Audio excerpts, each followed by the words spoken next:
і струни разрывала, як невядома хто.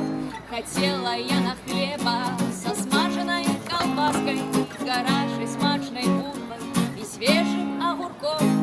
А люди все проходят, не думают спыняться, как кинуть ей монетку, хотя бы на жито.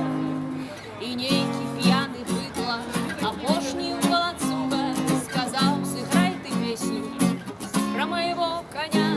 И узнял поветра срэбный, блескучий и помпезный, жаданый, заповедный, рубейте, может, два.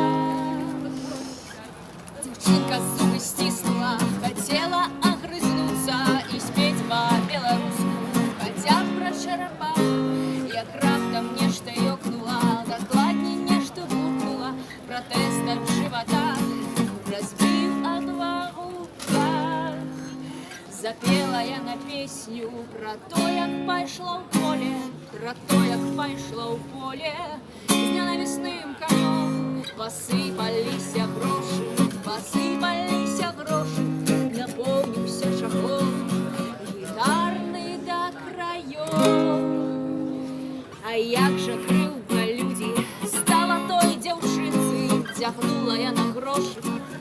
Ды неахвотна так, бо плоцяць не за талент, плоцяць за канюшню, з якой выходзіш ноччу